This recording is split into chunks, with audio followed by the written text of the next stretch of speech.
Good afternoon, Queen's Voice. Today we are in the Bronx and we're joined by two special guests. We have two ladies who are running on the GOP ticket for two different seats. So we have Stephanie Liggio and we also have Edwinna Herrera. So Edwinna is running for New York Senate 34th District seat, which encompasses the Bronx and Lower Westchester.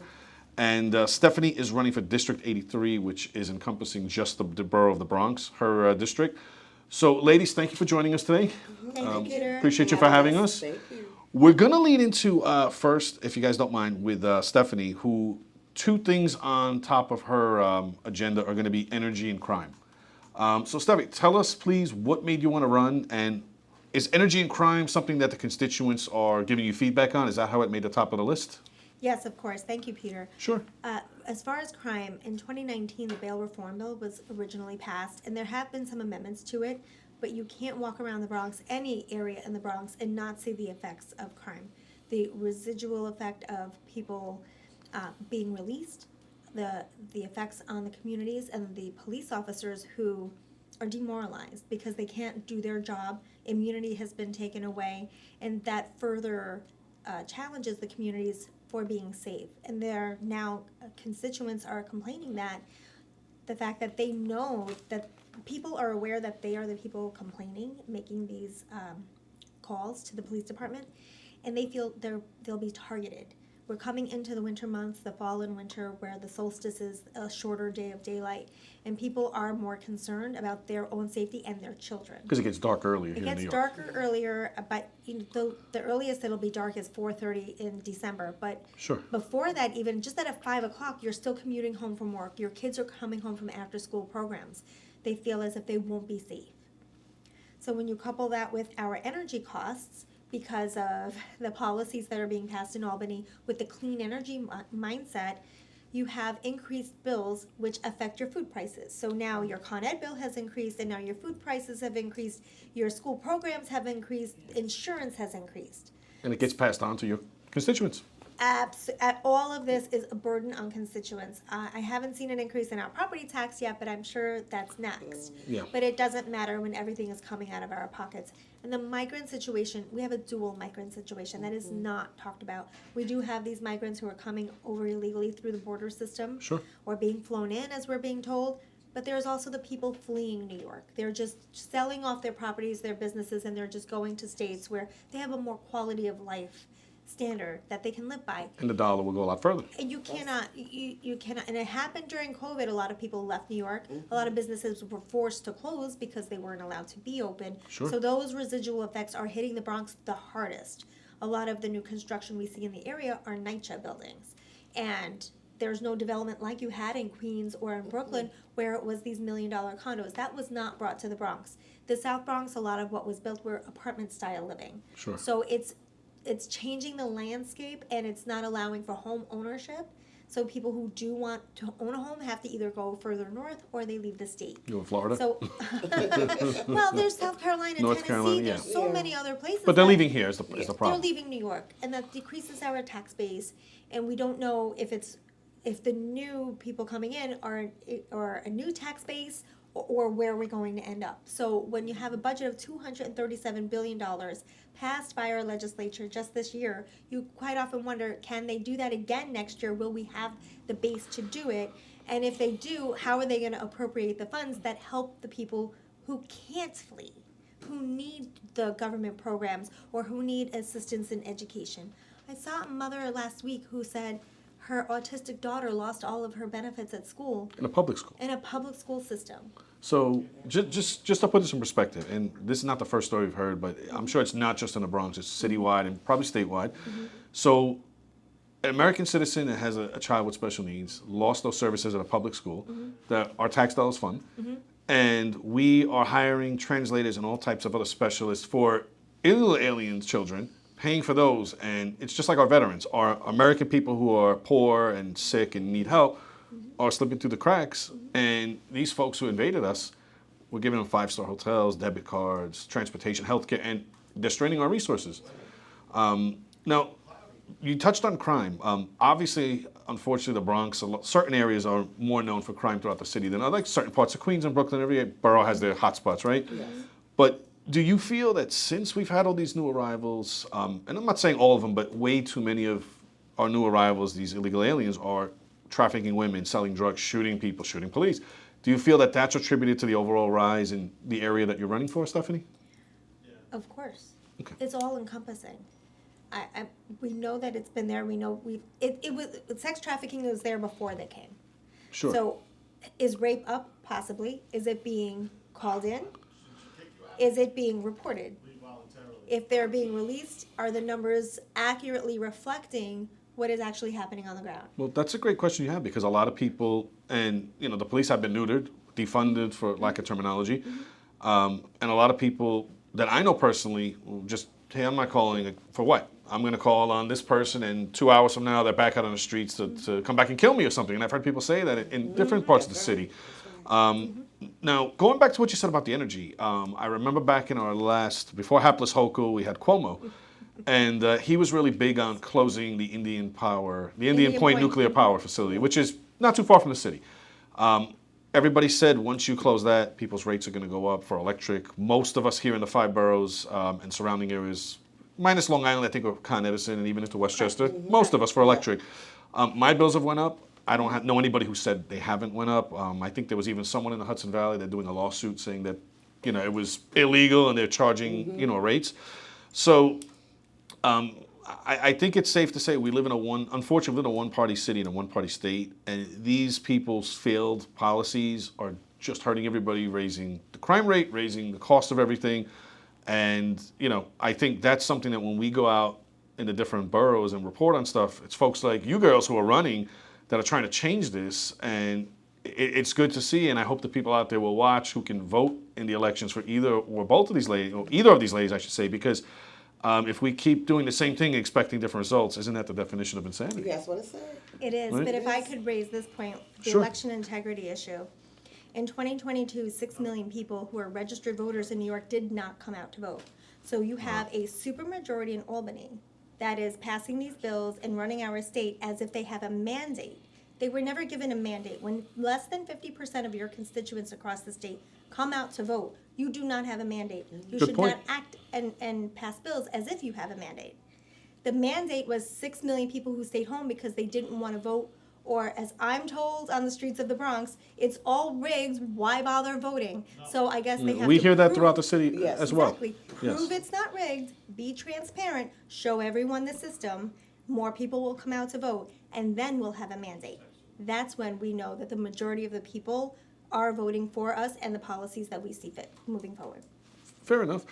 And Edwinna, you seem to be on the same page with Steph. I see you nodding your head in agreement, and I don't Yeah. disagree with either one of you girls.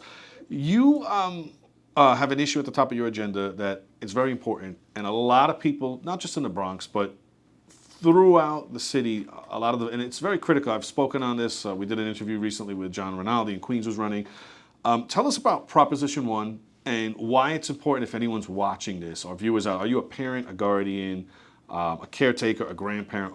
These are the people that need to hear this. Let the viewers know why this is so critical for our young people in schools. Wow, thanks for having me. Thanks for coming. It's a great moment to be here at a great time. Proposition 1, I just found out about it as being a woman and a mother and a grandmother. They're taking the rights of women. When do we get to a point where we want to take our rights away? Women rights and girls' rights. Girls being in sports, boys are getting into the sports now, and they're It's crazy. and it's like, and they I guess because they can't become the champion in their sport, they're infiltrating The women's sports and little girls, and we want to give them ensure a safe space for little girls and for women. I mean, like, what did Ida B. Wells do, and what did Susan B. Anthony do? What was that all for? So now Pioneering women. They're right that we all got our rights from where we could vote and we can be a part of the fabric of New York and the country. But I'm looking at the Proposition 1, just like you're looking at it, and you as well, is that how did we get here? What happened to the women? Whose idea was this? Was it a man's idea? Was it a woman's idea to say, hey, this can't continue, And But tell the viewers, Edwinna, like, what exactly is the issue, and what can be done with minors in public schools without the consent of the parent? Because that's the key issue that Yeah. we're all very concerned about as parents. And Right. even if you don't have kids, just as concerned citizens, just as normal citizens out there, everyone should be, I would say, appalled with this. Right. You know, I mean, like taking away the rights of a parent is so crucial. We need to stop it. It's Proposition 1 is not being told to anyone in the Bronx. It's not being told in Westchester, anywhere. So this is under this umbrella of the ERA. Oh, everything Equal Rights Amendment. No, that's not. What we want to do, I want to do as my constituents and my fellow assembly people and senators, we want to stop it. We want to let the public know today this cannot continue. We need to protect and support the children of their well-being in this state. You know, being a grandmother I never had to go through this. I was a tomboy being a little girl, and we never had to figure out who we were. But this is appalling, how they're just shoving this down our throats. And I just want to let New York State, New York parents and grandparents and mothers and fathers know these rights are being taken away from you just because they feel like it. Come out and vote. You have to come out and So vote. this is going to be on This will be on the the ballot November 5th. November 5th ballot. This will be on every ballot in New York State. Am So I correct? while we're coming out and voting here in New York for president and numerous different seats throughout, the state and the city, this should be something on the forefront of every voter out there where go out and vote and say no to this, because if not, we were talking off camera, let the viewers know, please, Edwinna, what if this gets passed, what are the schools legally allowed to do, and what are they legally allowed to not tell us as parents? Right. Legally, they're going to be able to, your children can say, well, I decided I want to be a boy today. If she's a girl, you decide this is not going to happen, you won't have any rights. Any rights. That child, And this the is school, children under 18. Under 18, the teacher, the guidance counselor, the janitor in the school, if they go to them and speak to them, they'll be able to say, well, this is what I want to do. You have no rights. You'll have no say. So this is appalling that parents don't have rights. And the school administrators, everybody that's sitting in Albany, these people are going to do this to your children. Any child in New York State. So besides everybody doing your civic duty and voting anyway, you should go and oppose this and let your neighbors, your family, your coworkers know. Vote no. This is Everybody. vote no. Vote If you care no. about children, this is like crazy. I mean, we talked about this before. You guys watched the videos out there, but to sit with these two ladies and talk about it again, it just gets my blood boiling that we have bureaucrats, elected officials, just nasty people out there who think that this is okay to basically strip your parents' rights away. And Right. as you said, it's when you can go to the janitor, the cook, the guidance counselor, a teacher, anybody, and they could say, hey, sure, and we're not going to tell mom and dad. Right, and this is what really I don't like about it, is that you have all these migrants, all these illegals coming in, and they're filling up the schools. They're not going to have any rights. Those rights they think they're going to have because they think we have them now. Well, guess what's going to happen to you guys? They're going to make your children do the same thing they did to our children. They're going to do to your children, and it's going to be massive because it's more of them than it is of us. You know what? Excellent point you made, Edwinna. So for all of you those out there who are illegal aliens and you're thinking that, hey, you're going to continue to get 5-star hotels, brand new Air Jordans and iPods and all that stuff, at MacBook computers, that. Yeah. that's not going to happen. And as you said, you wait till what's coming, because you think the Democrats are your friends. They're Right. using you as a tool Yes. to keep power. Yes. They don't care about you. They don't care about us. They don't care about you. And let's just be honest about that. I'm glad you brought it up, because that's a very You're honest, the- black and white thing to say. Right, because you're going to fill up all the prisons. You're going to keep that doctor making money to all his children. The pharmaceutical company will be millionaires by the time they get finished with your children. If we allow, and we want to stop this so we can protect you. Since you're here, we want to do this so we can protect you in the future. And look, very valid point. Something that honestly, in all the interviews we do, and all the people we talk to on and off camera, no one said that. As I'm glad that you said that to our audience out there, because we all know, those of us who are smart enough to realize what the Democrats are doing by letting these people in here. They're using them to consolidate votes and hold on to, the throne, so to speak, forever. Right. They want to be a Pelosi or a McConnell or Yes. whoever. We get it. We get it. But for those of you who think that they're your friends and they care about you and they're going to coddle you forever, the wheels on the roller coaster will fall off sooner than later. and they will treat you very poorly, and they will treat your children poorly, and you will be a horse they ride to get what they want, and they will discard you quickly. Because if they, for those of you out there who are listening, and you're here illegally, if they can treat their own people with such contempt and basically such evilness, if they can do that to their own people, wait till you see what's in store for you guys. That's and it's right. not going to be 5-star hotels and Air Jordans for your kids. That I can promise. That's right. I can And promise they you that. mandated the vaccine for any new immigrants. And also, yeah, so they've manned the vaccines now. We spoke about the pharmaceutical. So all these millions of kids here in the country that are illegal from the illegal aliens, if they decide, hey, that's a vaccine, then you're going to get ka-ching for the pharmacy industry, like you spoke about. That's right. So it's not only a consolidation of power, it's a money grab. It's a money grab. And those industries and folks who would be benefiting off them, if our viewers out there are in front of your computer or your phone after you're watching this, go see who they're donating to. And I think you can connect the dots and cross the T's. You know, dot the I's and cross the T's and see who's benefiting from this. Follow the money. You Follow know, the money. If I can make another Please, go ahead, point, I had volunteered with an organization and I was trained in sex trafficking.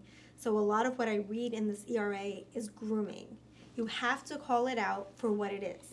Parents, grandparents, aunts and uncles, it's our responsibility as a community to come forward and say, that's grooming behavior. You cannot talk to a minor child about their sexuality, about their emotions, about how they feel. All of this is grooming behaviors so that they can, and that's why you have the gay community coming out against grooming. They, as individuals, no, we in saw a their- lot of them yesterday, the Gays for Trump. We saw a whole lot of them with the Absolutely. flags and everything. They're So, against it. And they will come out and say to you, that's a grooming behavior. We cried for years when we found out that the Catholic Church was harboring people who would abuse young boys. Correct. That's right. Because they were groomers. They were never called it, but they were groomers. Yes, they were. Yep. Taking that young child who's maybe doesn't have a great family experience and maybe a little bit shy, doesn't have great self-esteem, that's their target. They always know to go to that child. The parents aren't around. They need extra help. There's a situation going on. Those are the kids that they target. Oh, you're feeling a little bit down today? Let me be the person you lean on. Yes. And then they groom. They take that opportunity. so very methodical. Yes. Very methodical. And it's criminals. There's FBI agents that could talk to you specifically about how this is done. And you can go into depth about the steps that they take to do it.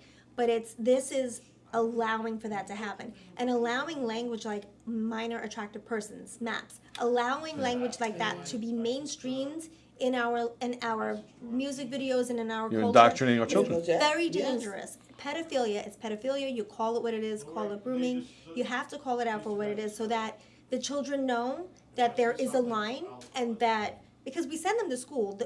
As a parent, you send them to school. We're telling you as a child, you can trust these people. We're You're sending safe. you into That's their right. care. They're trustworthy adults. And now That's all right. of a sudden, this teacher is saying something to them that inherently they know is wrong. They do know. And then they don't feel comfortable telling their mom and dad.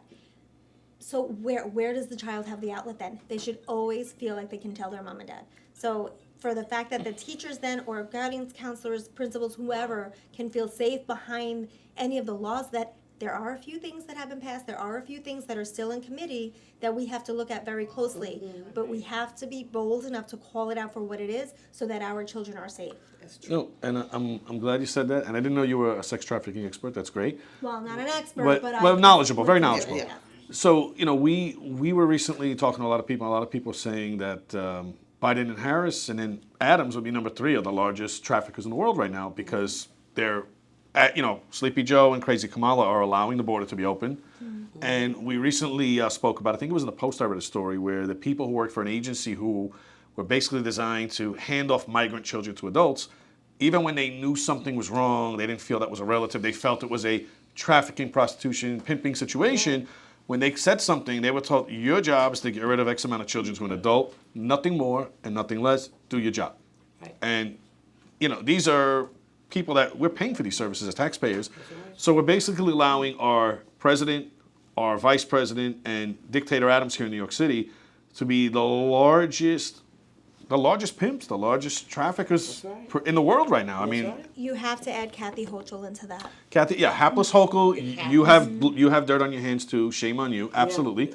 And not only it's And the easy. leadership. The leaders, yeah. So it's easy to say vice president, president, governor, mayor. Yeah, Yes, yeah. 100%. Right, right. They're all guilty, one worse than the other. But what about all the other elected officials who go along with that dance? That's right. You guys out there are just as wrong and just as guilty. That's right. And we've known that there's been pockets in the city, especially places in the Bronx and Roosevelt Avenue, Queens. It's no secret. It's been prostitution there forever. Right, that's right. But with all of the new migrants, especially the migrant children coming here, it's all over the place. Right. And what did they say the other day on the radio? They've lost, I think 300, was it 300 something or 32,000? 312,000. 300 something thousand minors. We've lost. The administration, Harris and Biden, They Don't know where they lost. are. They don't we've know where they lost. are. I do not know So where children are. we don't know where 300 plus thousand, not 30, not 300, 300,000 plus minors, illegal children minors. We don't know where they are. Now, they shouldn't be here, great, but I don't want to see anyone who's illegally get abused or Right. trafficked. That's just Right. terrible. That's terrible. So, and what bothers me is where are all these human rights and women's groups out there? Oh, We don't really hear and see from hear most from of them. them. No, I don't hear them. No. And Let's be alone. have we not learned our lesson from Epstein and and now we see some other famous people, it looks like, in a lot of trouble, but have we not learned our lesson to look into these people to stop this? And the fact that we're not only enabling these people, our tax dollars, ladies and gentlemen, is funding an international trafficking operation that's happening. And I would I don't want to say that New York should be proud of this, but unfortunately, New York is the epicenter, it would appear, for most of these horrible things happening from the southern border. That's We're right. not the only. Not the only city suffering, but But Chicago we're- and right. But New you York see is Denver always, right. and But New York Aurora, is always New York. It's always New York. Right. and you see what's happening in Ohio, different situation. But you could see, when people were saying it sounds so cliche, like the officials in Texas, you're not a border state, but you're going to suffer. Well, they weren't kidding, Yeah, they weren't. and we are all seeing it even in the heartland and faraway places, and then even now. We hear stories about the northern border, how Yes. people, That's been happening for at least a year. terrorists and drug, and Yes. nefarious people are coming through. Coming through. Why not? Correct. Correct. And I think too, Edwina and I were talking earlier about the cultural effects. The migrants that are coming in come from many different countries across the world, and they all have different cultures. They've come in so quickly that they haven't. The transitioning hasn't. Correct. Right, has that. They haven't acclimated to what the culture here No is. type of assimilation. And there's Right, no I mean, assimilation. right. So for them, this is normal. That's their norm. If you're coming from the Congo, this is normal Oh, behavior. That's right. Normal behavior. That's right. But it's not normal here. No. And we as a society have to come together and work as a community to say, no, that is not a social norm. We will not allow it.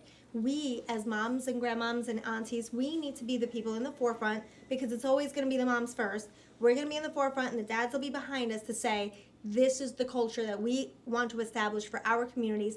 This is acceptable. And then with that, put a line in the sand and say, this is government overreach after that.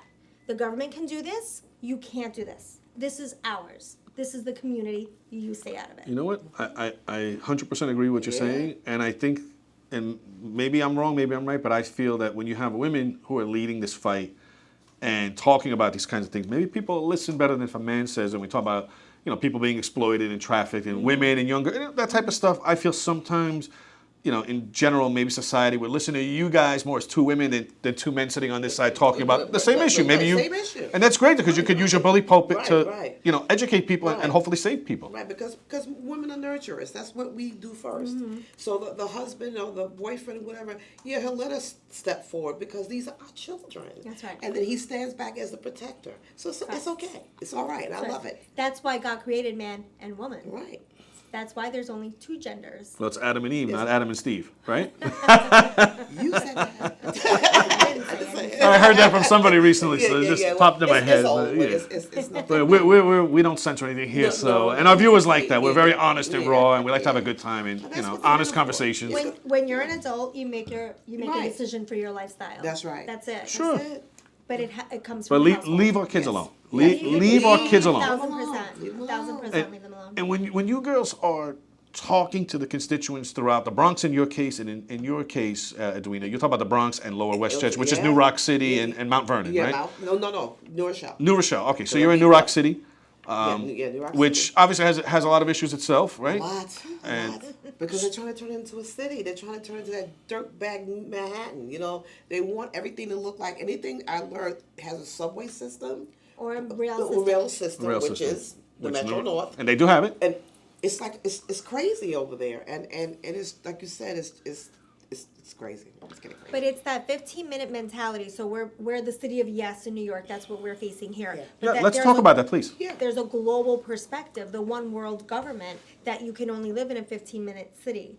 So why is that? Because that's how you're controlled. And then we saw during COVID, you had to have your COVID card to go to dinner and go here and go there and travel, right? Right. So many people got, well, I wanted to travel, I had to get it. Yeah. So many people felt compelled to and then sign up for that Empire State system on their phone so that they could prove that they Oh, got yeah. their vaccine. Sure. So what is it now? So now you're open to a social credit system that they do in China. So you can't go anywhere outside of your 15-minute city if you Or don't North have Korea. enough social credits. Right, Correct. Korea, right. Correct. Yeah. So why is it we're being ushered into this mindset? No, we have free will. We're free here.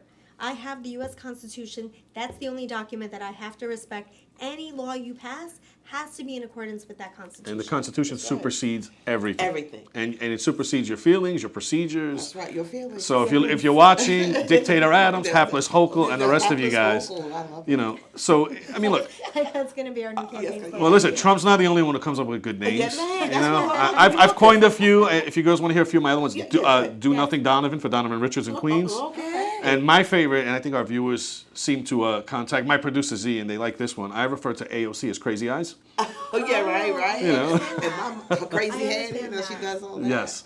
So, but I mean, look, I'm glad you guys will bring up the city of yes. So this is something also I think very important up there with crime and Prop 1, where a lot of people, unfortunately, throughout the boroughs are in for a rude awakening. Unfortunately, Queens is going to be at the forefront, and probably Brooklyn, just because that's just the way the borough's shaped up. And we spoke about a little bit, like the South Bronx. You have Hunts Point, which is more industrial, more bigger buildings now, that type of stuff. It's changed. Yeah.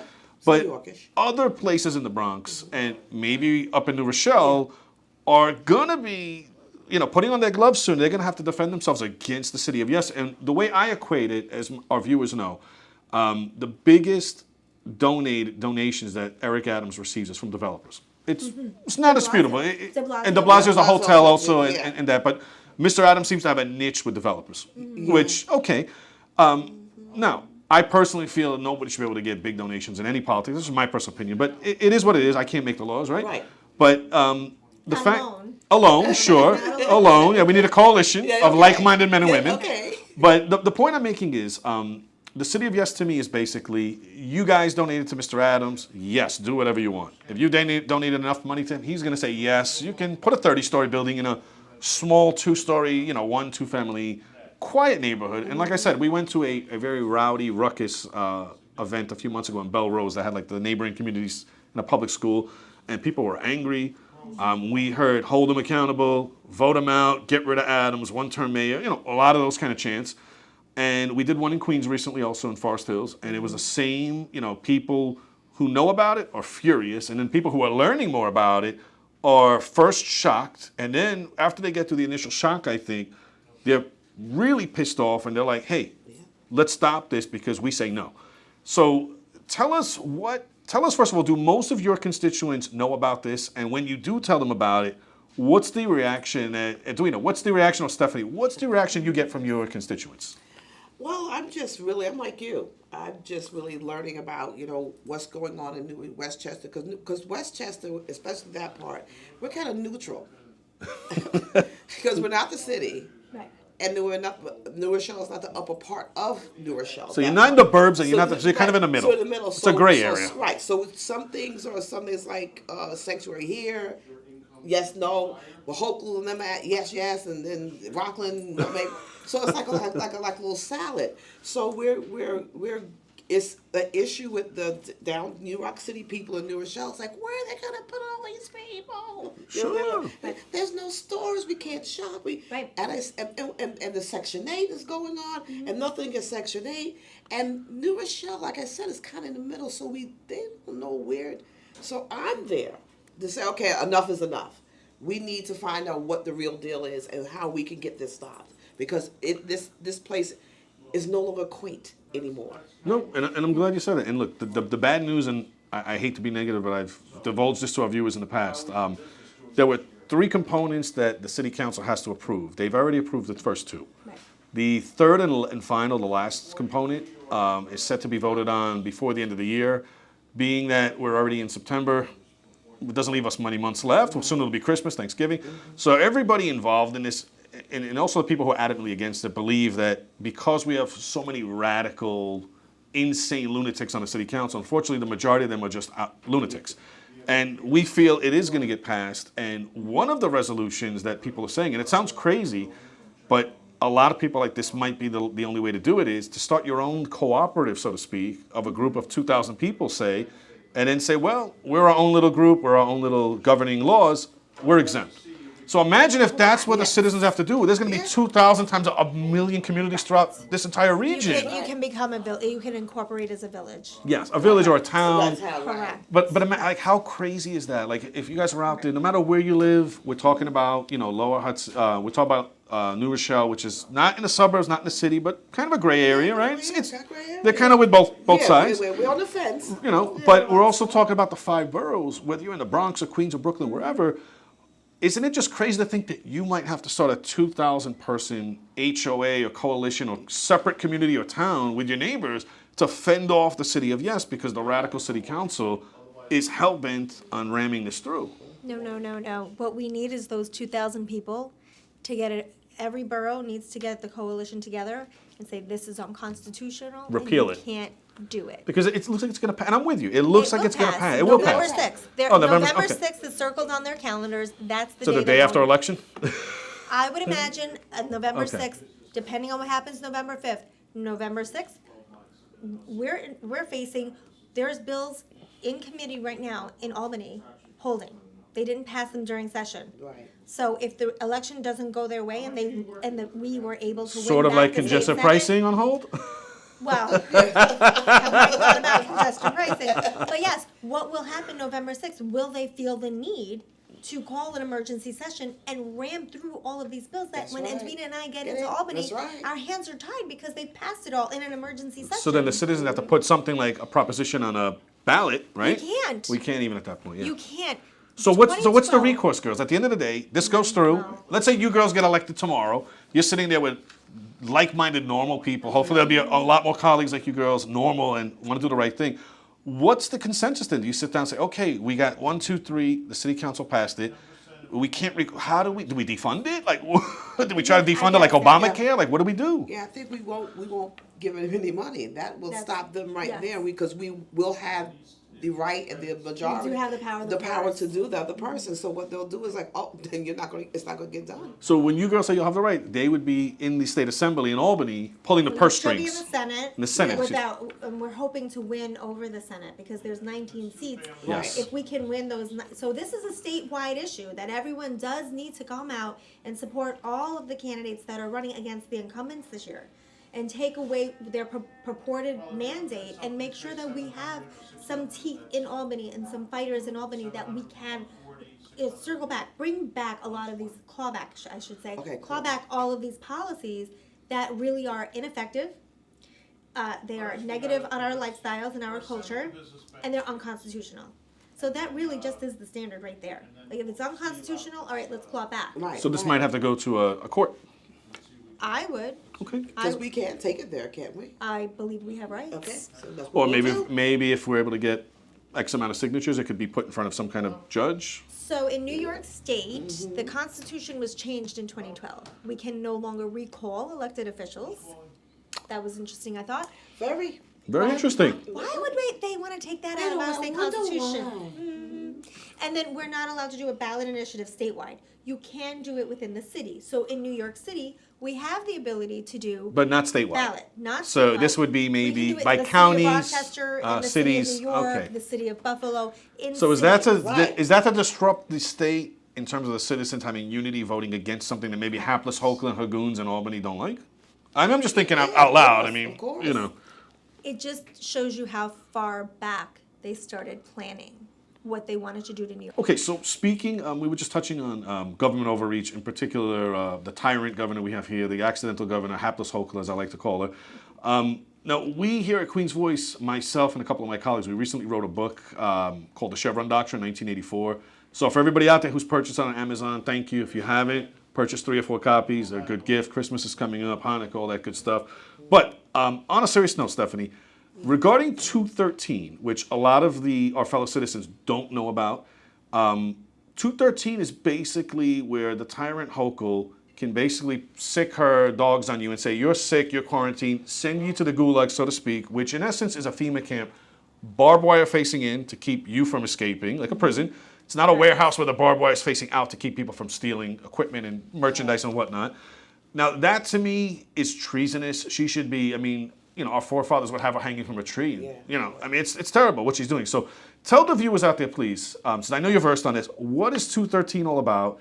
And why should we be concerned as anyone living in New York State or any American for that matter? Any American for that matter. So it started as a Senate and Assembly bill proposed. It was in committee.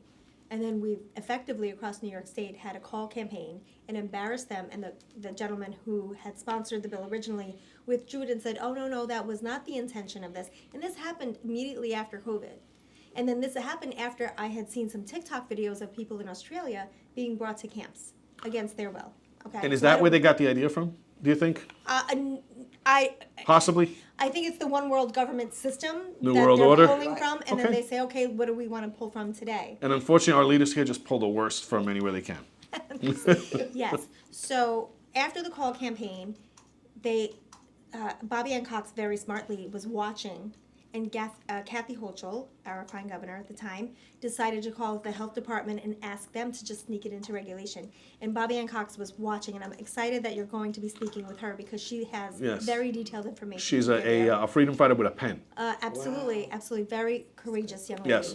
And we're appreciative Smart of lady. everything she's doing. Yes. Yes, she Yes. actually was fighting to have Proposal 1 not on the ballot this year. It was successful the same way with the quarantine camp. So she fought it at the state Supreme Court and won.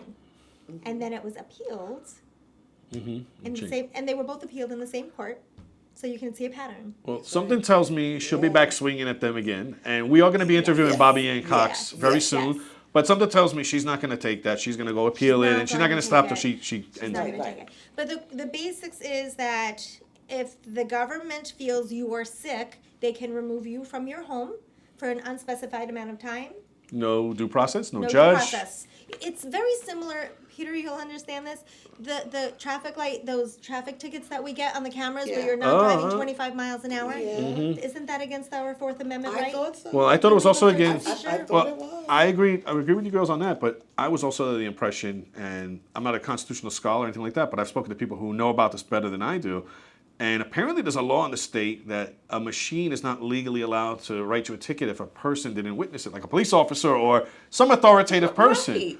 And remember, going back to the cameras, most of the people we've spoken to don't like them. Stand them. They want to break them, they want to stop them, and it's a money grab. Yeah. Money So grab. Now, and originally, remember, it was just supposed to be for school zones during school hours. That was it. Then they got Albany to say 24/7, and I think it was de Blasio started that. And Adams. all the money that they're raising with these cameras off the backs of hardworking men and women, where is the money going? Well, and I'm being facetious and I'm being condescending asking, but No, they we get know about it's going to the $200 Roosevelt a year from Hotel, me. Randall's Island. That's right. They get like that for me too. Debit cards for our new illegal arrivals, That's Air right. Jordans because they're all Yes. rocking brand new Air Jordans. I And know Air Jordans.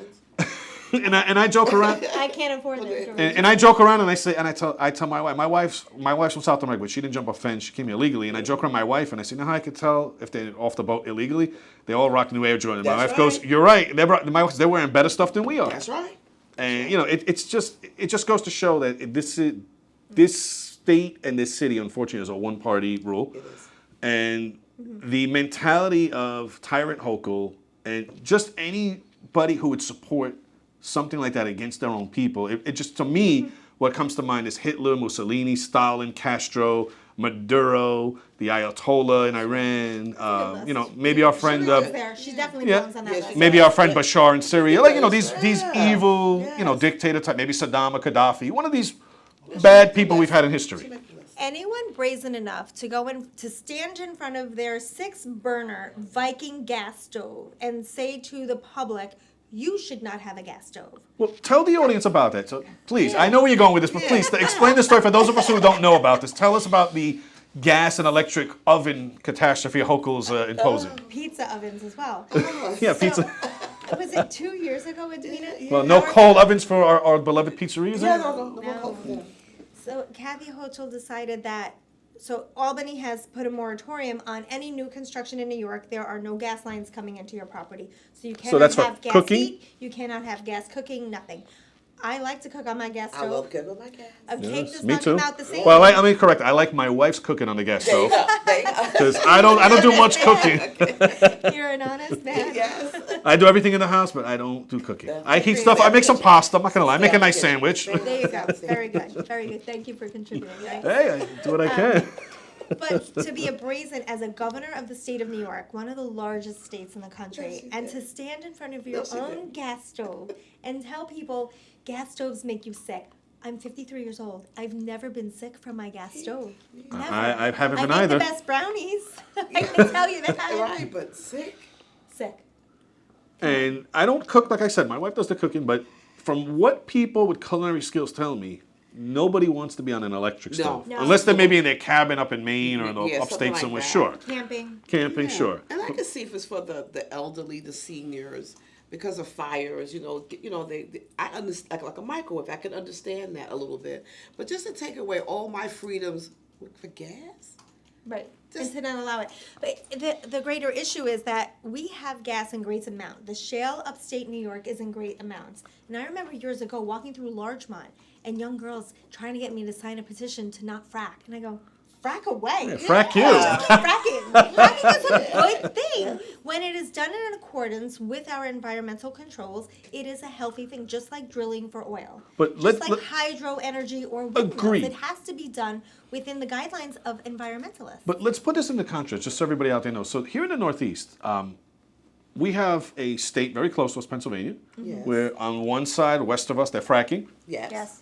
Good high-paying jobs, a lot of Yes. union jobs. Yes. People are making good, supporting Yes. their families, living the Yes. American dream. Yes. Yes. And here, for decades, it's no secret, upstate New York has been decimated. Decimated. Very densely, There's nothing- not much jobs. business, The nothing factories are there. gone. The They're steel gone. mills, They're the gone. manufacturing has Billy been. Joel song, keep singing. Yeah, the Billy Joel song, sure. Yeah. So for those of you who haven't been upstate, beautiful upstate's beautiful, a lot of beautiful Beautiful. people, beautiful places, yes. But unfortunately, just like a lot of places in Pennsylvania and other states and West Virginia, they've lost the jobs, they've lost the people that employed them. And when you don't allow fracking in a place like upstate New York that has been desperate for economic growth for decades and Yes. decades, And this is the honestly- governor's fault. This is crazy. This is our leader's fault. She's from the Buffalo area, so when she Well, if you have a stadium, she'll find money for you and help you out. But if you own a stadium, she'll help you out and use our money. But Sure. it's because her husband, has I her think her lots. husband's the big guy in Albany now. But that's another story. But my point being now, how can this governor lead the state? The most powerful person, most powerful woman in this state is Hapless Hochul, our governor, unfortunately. I didn't vote for her and I never will. But Neither. I love her. yeah, I can't stand her. But my point being is, how can she say no to fracking when you could bring so much economic boom to upstate New York and you could revitalize those long forgotten, desolate places, those horribly destroyed economic places, and overnight you could create wealth. I don't know why she's so much against that. I don't know who's buying her off, who's contributing to her campaign that doesn't like that. But it's almost like what Sleepy Joe and Kamala did. We're sitting on so much oil, more than Saudi Arabia, more than Venezuela, and we were energy independent, and now we're And begging people who want to kill us Yeah. to sell us oil. Right. and we're alone. But this is, I had said this on a podcast a couple of weeks ago. Everything that Kamala Harris is proposing for her campaign for the country, you don't have to look far. Just look at New York. We are the microcosm of every policy that Kamala Harris. Or California. But we here in New Yeah, York we- can look here. We know in our backyard what's going on here, whether it's crime, education, energy, our election systems, any of it, any issue that we are facing. That's right. This is the microcosm of what Kamala Harris wants to do at the national level. And listen, she flip flops. She's the border czar. So much for that job. In the private sector, she'd be fired in 2 hours. But I don't have the luxury to have. I'm in Yeah. the private sector, so it's another story. $50,000 for small businesses. Edwina and I were laughing about that earlier. We're like, So, that doesn't get you out the front 50 door. You so can't sign a lease. 50,000 is nothing. And then I was money. laughing on the way up here in the car. We were listening to the radio, and the Fed dropped half a point. So what is that doing for all of our American nothing. working people, our retirees, our veterans, all people out there who are our families who People are that can't buy a suffering? house. That's doing Right. nothing. That's People that can't buy a nothing. house. That's like, hey, your arm's bleeding to death. Here, have a Band-Aid. Right. Right. It does nothing. Nothing at all. It does But I nothing. guess when they throw things out like that, they believe that the New York, that we're that stupid, or the American people, oh, they cut an interest rate. Boy, we're gonna save some money. And they go out and buy 3 houses. Right. They only do that just to pull the people in, because now they're desperate. And speaking of that, another thing that they love to do, and I know that they're planning on doing this, is to release the petroleum reserves right before the election to artificially drop the price of gas temporarily and say, hey, look, we're not doing such a bad job. And then as soon as, God forbid, she takes the first seat, what's going to happen? Gas price will probably be $30 a gallon. She'll probably be, do a number on us worse than Sleepy Joe did. Yeah. I thought they released all of the petroleum that they had under Joe Biden to keep the prices down. Oh, in maybe they did it 2021. earlier already. That's what he Okay. said. Yes, That's what he I said. thought- At least he Well, said. remember, Trump filled it up cheap, and they At sold it to the Chinese. lowest gas prices. cheap. Yep. Lowest. Yep. So let me ask you girls this: how much do you girls feel, in particular, our city and our state, disinformation, the media covering for Hochul, Adams, and everybody? Because Adams will tell you it's a post-fall. It's a perception. Now, it's easy for him to say when he rides, I ride the subway, that nothing was wrong. Well, we don't all have the luxury to have 7, 8 police with guns escorting us through the subways and keeping the crazies off us, or having someone not push us in front of the train, because we don't all have a paramilitary security force. Right. And also the governor, the way if you talk to her, everything's hunky-dory here. There's nothing wrong. These illegal immigrants, they're not raping our children and raping our women and committing all these crimes. And we don't have the crazies in the subway, and the streets aren't third world garbage everywhere, crazy people everywhere, panhandlers every corner. So how much of the gaslighting do you think has an effect on the elections? And do you girls both think that people in the Bronx, or people collectively in our city, in our greater state, are they waking up saying, hey, these failed policies with this same party that's running the show isn't working, we're not winning a championship, maybe we got to do like the teams, change the coach. Yeah. How many of those people do you think a lot of our citizens are waking up, or not enough yet? Yeah, they're waking up, because I speak to a lot of them on both sides. Like here in Bronx Neck, I'll stay on this side and I'll talk to people here, but then I go to the projects that's right behind us, and they're going through the same thing. Right. And they're the elderly population, and they see it. They're like saying like, they act like we're stupid, or they think that we don't know what's going on. But they honestly are starting to get it, and it's all over now, and it's everywhere you go, and they're like, well, you have some women and men that say, well, I like her just because. I said, look, it's not about her, it's about me. It's about us. It's about the people that live here. They want to be like, Sure. But it's like, it's I'm on the ground. We're here. You and me, we know when we go into the store. Kathy Hochul has no idea that, because she lives upstate. She doesn't go into anybody's supermarket. And the mayor, he lives in New Jersey. So he keeps telling people he lives in the city. So he comes from New Jersey. He ushers in. He goes straight. He is not taking. Well, you go straight to the club, straight to the Jersey. Straight to the Jersey. He's not doing none of that. I mean, and we see it. And it's not just, it's all of us, black, brown, blue, and green. And they're starting to get much more aware. They're not like aware. They're like, I belong to that. They have something to say now. Before they didn't have anything to say. Now they got something. Everywhere you go, they say, "Oh, I don't like him." Or White Plains Road is disgusting. I said, "You think it is? You think it's not?" But Riley and all these guys, so the people are starting to. Even the people are coming from different countries. This is not the America they want. That's right. It's the America. It's the things they escaped in those countries, and Stay they're right coming here now. I had a woman that she's from Venezuela. Just started crying. She says, "I want to go home." She doesn't even want to be here. There was there was a couple that my wife had brought into Brazil. My wife's from Brazil, and she brought a couple that was a couple of years ago on the border, starving. A lot of immigrants over there crossed to a very treacherous area, and it's bad stuff over there. And it was a couple, and the gentleman's name was Carlos. And I asked him one day. He asked, he was doing some work for us, and my wife was very kind, paying them the prevailing wage in Brazil. Took good care of them. They got there. They were super skinny when they left. They were very, they put the weight back on, which is You good. said she's a good cook. Yeah. Yes. Okay. And my mother-in-law. But my point being is, so one day he was like, Peter, is there anything I can do for you? And I was like, no, work-wise, they were getting ready to depart and head on to their voyage. And I said, listen, the only thing, just tell people here, in Brazil anyway, and anyone, tell them about socialism. He was like, no good, no bueno. And he was telling me before socialism in Venezuela, we had nice homes. He was telling me a bottle of water costs more than filling up his tank of gas. Gas is cheap over there. It was anyway. I don't know how it is now. Right. But basically telling us that socialism will guarantee you, and we've heard it from a lot of people. We have some of them on a video from the Bronx Trump rally here and other people, that they'll just tell you wake up with no hope, you wake up hungry, you go to bed hungry, and socialism will guarantee the same thing for everybody. Nothing.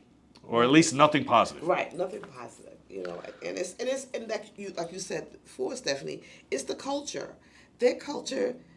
Who wants to come? Even though the place might be socialist, but I want to be home. I don't want to be in another country where I can't be free, even if it is under a dictatorship or whatever.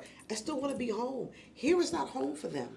This is like a prison for them, and it's sad. Well, you see, problem that I have is I think a lot of, unfortunately, especially the younger people in this country have been indoctrinated, hate America, hate capitalism.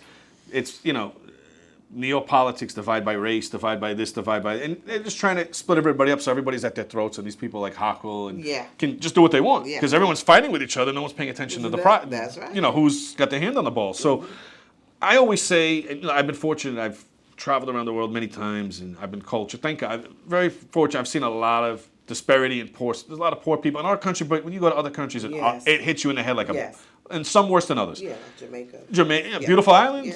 beautiful island of water and wood, beautiful island. I love the island, but a lot of poverty, unfortunately. A lot of people living in shanty towns, and So my point is, I just feel a lot of the people here, especially the younger people, that they're for this socialism, this cap Marxism, and all these horrible things that are detrimental to all of us as Americans. If they traveled and saw the effects of this on other people in other countries, they'd wake up and say, "Hey, you know what? Wow, I've learned something. No, this is no good. I don't want this because this is our future. Somewhere like Venezuela, somewhere like Cuba, or we don't want that." So I think there should be some kind of program here where we take these kids who think they're smart and they think Stalin and all these other all these other things are good, and send them to these countries on a little trip, a fact-finding tour. That's right. Let them see how these people live and what led them to that situation, and then come back here and say, is that still what you want? Well, the issue is we've been running our country as a capitalist monetary system, but we haven't been a pure capitalist system. We've been a pseudo-socialist system. Look at how many government programs we have. We're socialized in some way currently. So for kids looking at capitalism, they're going, but it's not working. Because look at the bailouts that we're willing to do. So big corporations, look what just happened with banks again last year. Big banks and corporations can get themselves into trouble, make all of that money on the way up, and then, oh no, I need a handout because I'm about to collapse. And all of these millions of people will be out of work because they'll be affected by this. We've had a pseudo-socialism style in this country for a couple of decades, I would say now, at least. At least. So we're on the verge of Marxism, and people need to understand what true Marxism is. I'm glad you said that. Let the viewers know, because this is something, whether you're young or old, especially the younger people out there, wake up, don't believe everything you hear, and tell the people, especially the young people out there, tell them why it's so important. Why is it so critical for them to wake up and learn? It's critical to wake up now because if we elect in a Marxist-style regime, we will never be able to recover from this. Not in my lifetime, not in their own lifetime. Their children will be in servitude. So we're already putting our college kids in servitude. That's why we were told, we have to relieve all of these college loans because they feel like they're in servitude. So we have to let these children know you're not really a slave to the money you owe. Uncle Joe will bail you out. Right, but we really have enslaved our younger generation to pay back loans that they didn't need. There was education at a state level that they could have gotten. And not everybody's a college. That's right. What about bringing back trades and Absolutely. So trades, my father graduated high school in the Bronx with a trade. Couldn't get a job in that trade because Italian boys didn't work in certain other industries. You had to go to physical trade, so he became a butcher. But it's not understanding the true what is Marxism, because it's being glossed over by culture. Again, hip hop. They're making it sexy. They have made it sexy. Yes, They're very, very smart in that way, but we have to show them the raw reality of what it is. Why did people flee Venezuela? That's right. But we have it here in our streets. You can look at a soup kitchen any day of the week. People are lined up around the block to get their blocks in some places. Go look at the Bowery downtown, the Bowery Mission. It's crazy. Demoralize our citizenry so that they have a basic need, food. Yes. Speaking of that, if I could, so we recently, there was some good food that I came across that somebody was having a party and they were going to throw it out. So my wife and I decided, donate it. So we brought it over to the Bowery Mission down on the Bowery, downtown, LES. And I was staying in the car. My wife had some of the guys helping her bring stuff in. She went in the kitchen. I stayed out in the car. And she said, the chef said, oh, today we'll have enough food. So they don't have enough food on every given day. These soup kitchens, these charity places, they don't have enough food to feed the homeless. No.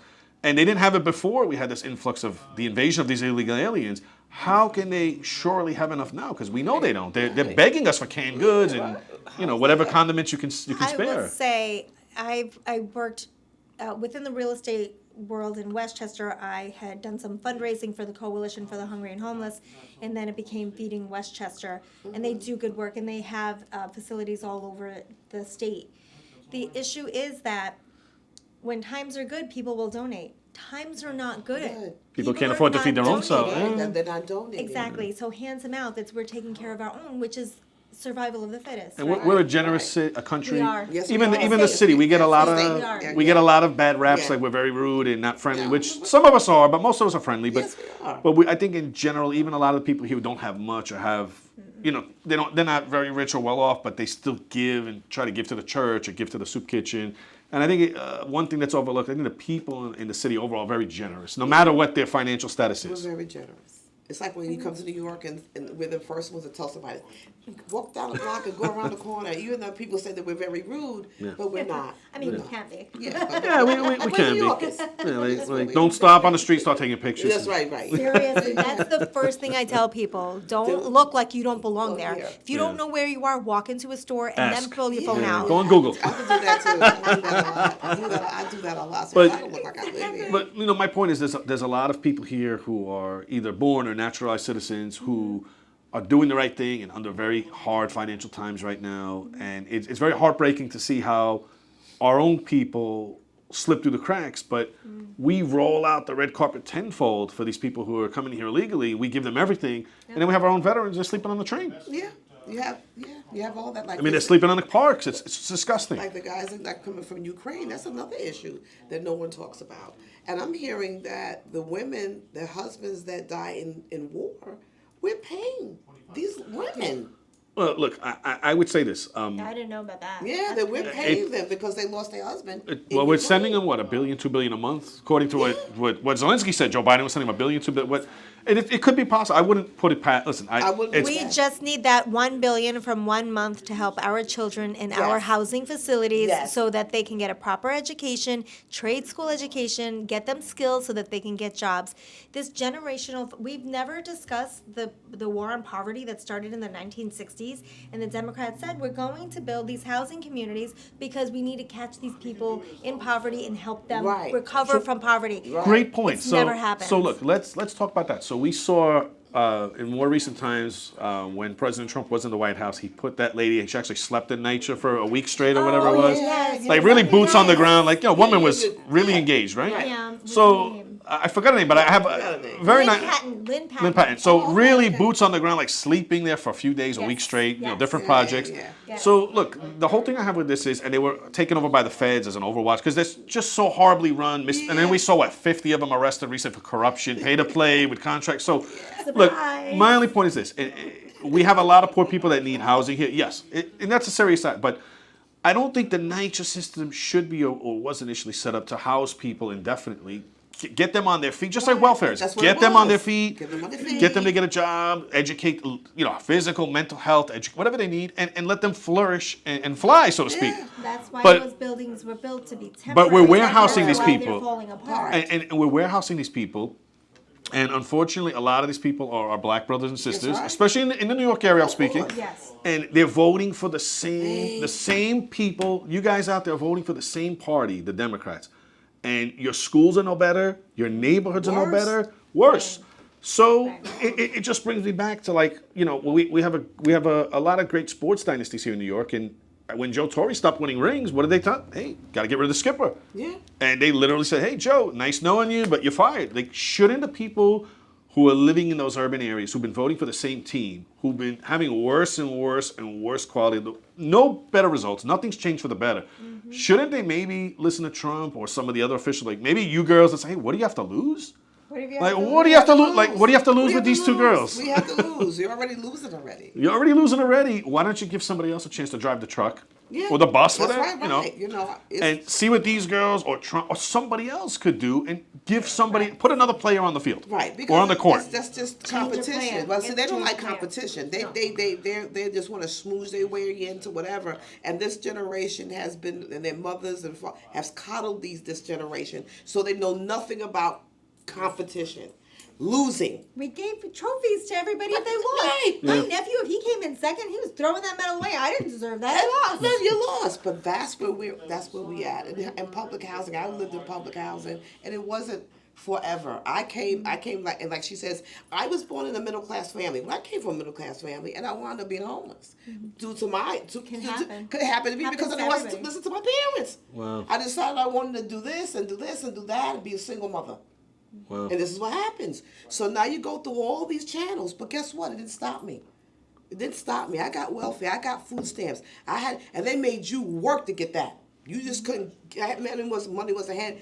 And when I got it, I got a city job. The city job, that Medicaid card, paid for my job working for the city of New York, worked for traffic. Paid for that. I worked there for 22 years. So a real success story from a real person that rose up and did better for us, and that's how we should do it for the people today. Right. Like emulate someone like this lady. Come on, we did it. It's not like we can't. Oh, look, the city. If you're on public But I think these people assistance- want to keep people down. They don't want. No, they don't want. They want you no. to, for a Have lack an of opinion. terminology, they want you to be breastfeeding forever. Right. For a They lack don't of want you to have an terminology. opinion. You can't have an Cradle opinion. You have a rape. thought. You can't Yeah. have a thought. If you're doing that, that means you have a thought. And they want you to be like sheep and cattle, just roll them in. But this is not how the world works. This is not the real world. So I'm telling you, And men you've women, lived it in the real world. I lived it. That's why I can talk to people in the street because I know what it is to get food stamps. I know what it is to wait for that check. But back in the day, you had to wait for the mailman to come bring it to you. And if he didn't like you, he didn't bring it. Oh no. That's how it was. It was. I got a similar issue with my mailman, but that's for serious another things. story. So this is real life. They just go on their phone. Everything's on their phone. Everything electronic. Everything's on their Yeah, right. Direct deposit That's right. or debit card. You gotta stand there and Yeah. wait for the mailman to come and be like this. Oh, he ain't So come they got it today. easy these They days. got it easy. And they're probably getting a lot more than you got back Oh, then. please. Yes. I've never even Yes. seen that kind of money in my life. But either way, I'm glad it didn't happen. I'm glad it happened the way it did because I retired from the New York City Police Department. I was one of the first tow truck operators in New York City For a woman. for a woman. So if and look, and this is a good story because we hear about a lot of these things where we're putting boys and girls sports, and I think it's very and having almost a soon to be a 6-year-old daughter. To me, it's very detrimental. A girl's gonna look and say, "Why am I playing with this guy who's bigger than me and better?" Right. It's not fair. No. And the same thing, we don't want to put girls and boys. It's girls and boys. You know, there's nothing I in don't the middle. see girls rushing to be on boys' sports. No, but and I don't either. But my point is, it's a very good success story. You pulled yourself up from the That's bootstraps. right. You got a city job. You Yeah. got your pension, God willing. Yeah, you got I got my your pension. took care of your family. You Take got care your of my family. benefits. That's right. I live in Westchester now. Okay, so lives in Westchester now. So She's on bougie now. so a little more bougie than the Bronx, but It's only 2 minutes. It's only a 2-minute drive. it is a stone's throw. Yeah. But let me ask you girls this, and the reason I wanted to cover you girls is, and we, you know, as our viewers know at Queen's Voice, we really, all jokes aside, we strive to cover the stories, the topics, and the people that either are being neglected deliberately by the mainstream media, the fake news, or maybe the mainstream media, the fake, doesn't feel it's worth putting the effort in it and putting you guys and other people on the camera, on the spotlight. So do you girls feel that running against, you guys are both running against incumbents, correct? Yeah, Correct. Okay, correct. They have deep roots.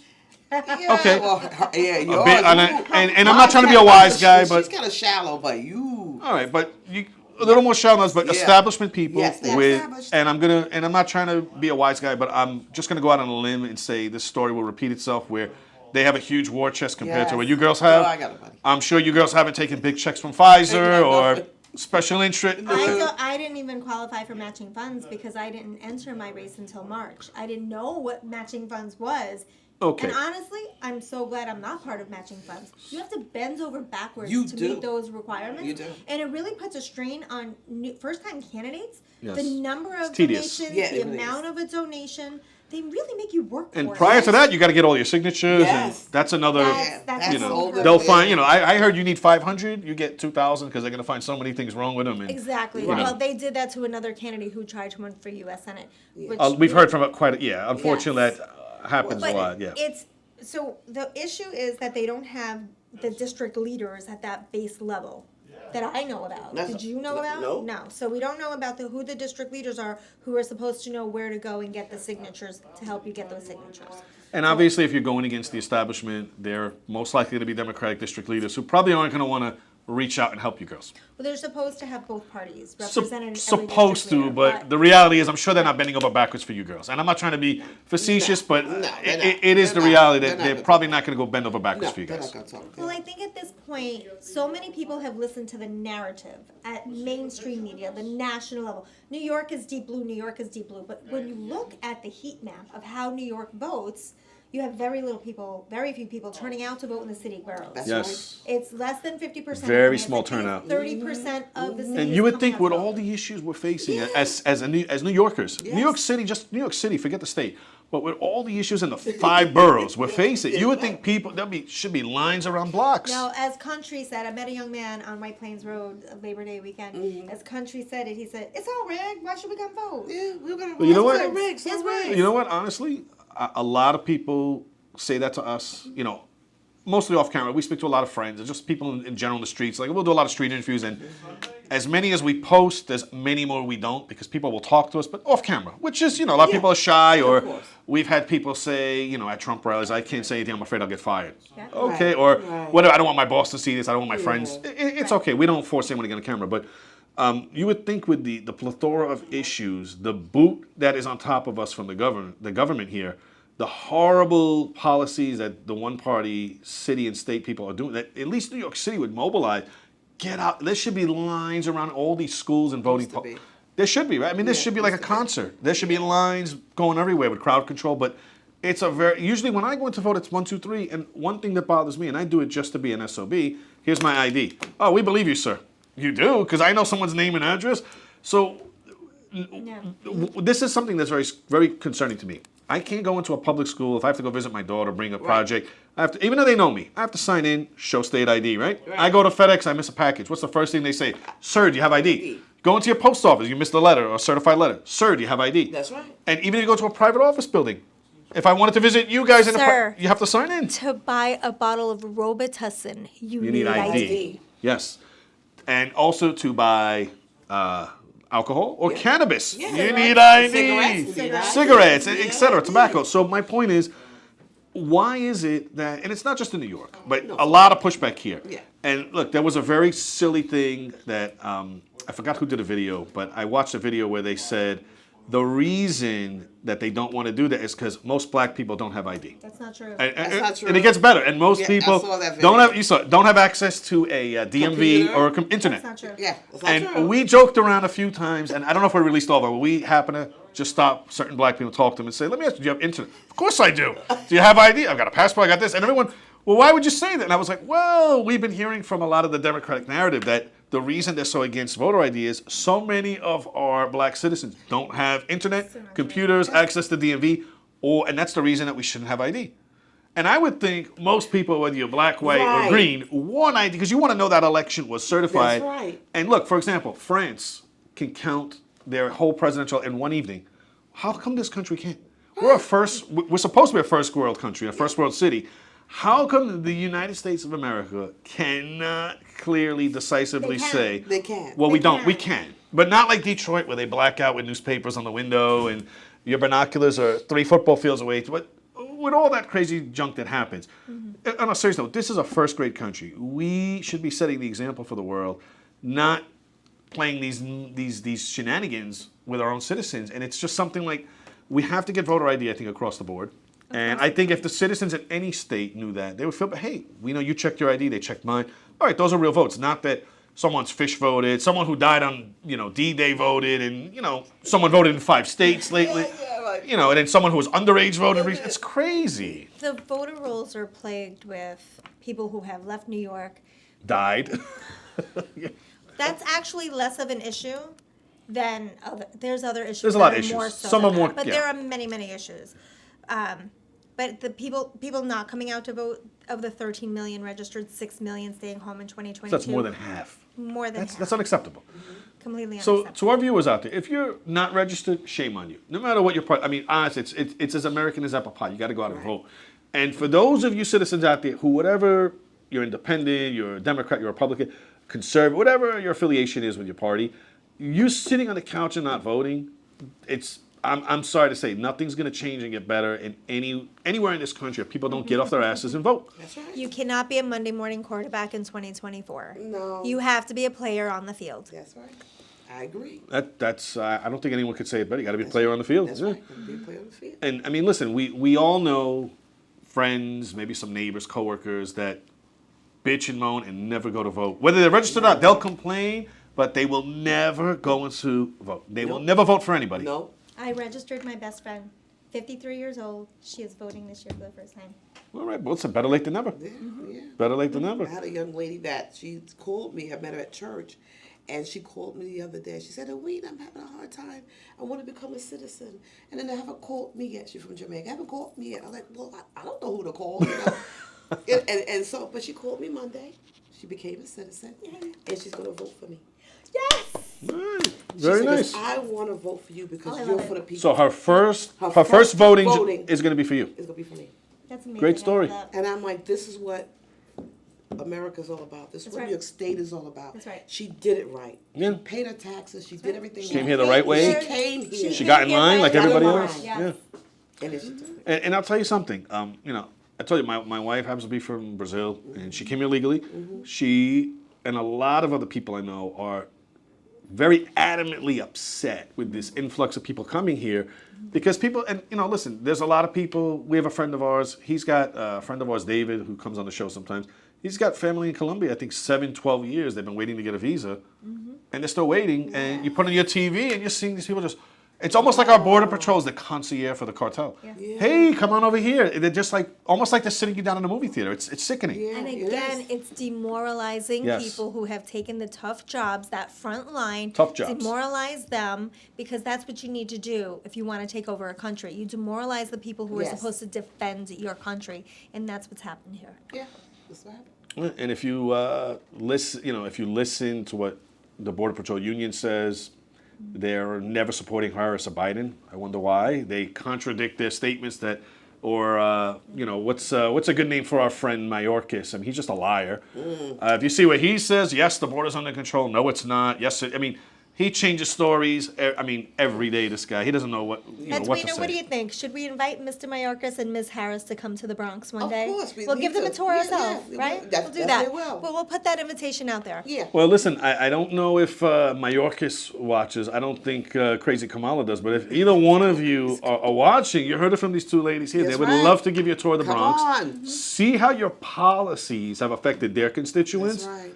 And pretty much, decimated the quality of life for our entire city. Yes, they have. And we unfortunately, I say this all the time, and I don't say it lightheartedly, but we become a third world city. Yes, we have. I mean, you see the disgusting, the mental cases out there, the sickening sexual assaults on the kids, on our women, Coney Island, Casino Park. You guys out there in New York area who've been reading these stories, if you haven't, read what happened recently. Disgusting stories. And I'm not saying all of these people, even most of them are coming here doing this, but the fact, and I say that I've been saying this for years, the fact that one American is killed or raped or hurt, Right. it's enough. It's enough. And we've had hundreds, if not thousands already, that have been killed, raped, murdered, tortured, hurt, and it's enough already. And we have to do something because I know it sounds cliche, like Donald says, but we won't have a country left. We won't. We won't. There's no country in the world that has an open border. I mean, it's impossible to be sustainable. That's right. So I had a constituent, he owns a business up off of White Plains Road, and it was very early on in my campaigning, and I said to him, how do you feel about this migrant hotel that you're telling me is right over here? And he said, we have to give them jobs. I said, well, there's kids in our housing developments that need skills and jobs. Why aren't we going to put them first? And adults. Well, they're here. You're not going to kill them, so we have to give them jobs so that they can stay here. I said, okay, so let me get this straight. So if I get myself to France, I can tell Macron he has to put me in the south of France because that's where I want to be. I want to be in the south of France, and he has to put me up in a hotel, pay for all of my meals a day. That's right. Because that's your hemispheric world that you're telling me that we have here. So I want to live in France, so this is what we need to do. Oh, no, that's different. But how's that different, It's not sir? different. It's not different. How is that different? And you know- So when they can explain to me how that's different, then it's going to be okay. And I joke, because they can't. I say this jokingly because I'm obviously being a wise guy saying this, but I've looked all around and I can't find a country that I can go into illegally that's going to put me up in a 5-star hotel, that I can put brand new Jordans on my feet, debit card, food, transportation, medical, Be a school. squatter and just take over property. That's Squatter right, and just that's take over. right. And- Just live there and just. And you know what's funny? Speaking of France, I had a friend many years ago from Portugal. And before he moved back to Portugal, sold his business. And he was telling me he first immigrated on his voyage to the U.S. to France. And he told me, you know, Peter, if you didn't have papers, I couldn't get a job washing dishes in a cafe or in a restaurant. He goes, and this is, I'm going back decades, and he was telling me how people come here and get jobs. But he was like, when I started my voyage legally to the U.S., my first stop was France. And he goes, I couldn't wash dishes, clean the street without having documents. And he was like, how the hell are these people? And this is going back 20, 25 years, maybe more already. And here we are in 2023, going on 2024, and you're seeing these people come here, and Same. it's insanity. It's like, Same. you know, the thing that kills me the most is watching our city cry. They have no money. They cry poverty every day. The MTA, the most horribly mismanaged, wasteful, corrupt transportation, private company, actually, private entity. Private.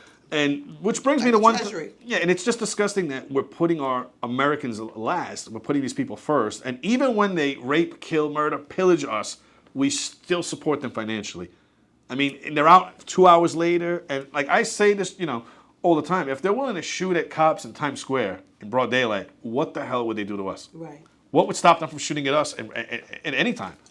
So it's just unfathomable. And when you talk to people in other countries or even other parts of this country, and they're like, is it really that bad? And I'm like, the videos that you watch on TV, the stories you see and read, do not do it justice. Go to Roosevelt Avenue. Yeah. Go to Randall's Island. Go downtown. Go to 8th Avenue. And I'm just naming a few hot spots. Obviously, every borough has their own, you know, hot spots. But Right. I tell people, you know, go look at Manhattan. Where are all the tourists staying? They're all the hotels are homeless shelters for illegals now. Oh, I saw a video the other day in front of Balthazar, a very well-known French restaurant in downtown Spring Street, I think. Sure. There was an incident outside on the sidewalk, and I'm not sure what it was. I just saw a whole bunch of hustle and bustle, but And something Spring was Street's going downtown. on. A lot of restaurants, a very, you know, artsy place, a lot of Right. commerce, a lot of Right. tourists, a lot of, you know, citizens, whatnot. And you would think, you know, a lot of high-end stores too. You would think, hey, Right. that's Good shopping. yeah, that's going to be a, you know, high-end, a lot of high-end shopping. But unfortunately, the stories there are smash and grabs lately. Yeah. Unfortunately. Unfortunately. So, yeah. I mean, let's not forget in the summer of 2020, Fifth Avenue was all Yeah. boarded up. That's right. From smash and grab and was. all of that. Broadway. That's right. And and the city was desolate. The streets were desolate Well, you know because what? it was shut down. Speaking of that stuff, and I think it's a good topic. So, in my particular area in Queens, we've probably lost 7 major pharmacies, right? The Rite Aid by my house in Rego Park, I think they complained it was about $600,000 of shoplifting in 1 year. What a surprise they packed up. Now that big 10,000 square foot place on Queens is going to probably stay vacant for a long time, as a lot of other communities, including mine, have a lot of vacant shops and stores, right? Real estate, offices. That's right. How can anybody here in New York or these elected officials expect that a CVS or a Dwayne Reed or anybody's going to stay here when they'll say, hey, we can have a lower cost of operating in another state. The cops will actually arrest these people and put them in jail, and they won't stab and kill our employees. Why are we going to open up a store? Yeah, I'll open up 5 stores in South Carolina or Texas or Florida or some other place, you know. And so I just don't understand how people here haven't become livid. That it's besides it's hard to find a pharmacy now. How many of us have went in and everything is locked? Toothpaste, Listerine. Yeah. If you need a lotion or if you need aspirin, right. you have to push the button, stand there like an idiot, wait for them. So you know me. There's a Dwayne Reed by my house. I'm very fortunate. I know the manager. I know the staff very nice, and I'll just walk in and say, "Hey, please hold my hand because everything I need is going to be locked, and I don't want to have to stand there and go to each aisle." Right. And he'll just start laughing. What are you going to need, Peter? And I'll say, "I need this.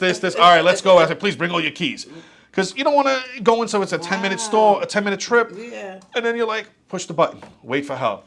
go to this, and then after the guy comes and opens it, okay, thanks, and you walk to aisle 6. Yeah. And it's like, it turns into a 2-hour, and my wife's like, what the hell took you so long? And I was like, well, everything's locked up, and I had to wait for the clerk. And then, when, They just shop on Amazon now. It comes right to them. It comes right to you. And that's yeah. what we're cultured now from COVID to think, I could just order online, it'll come right to Well- me.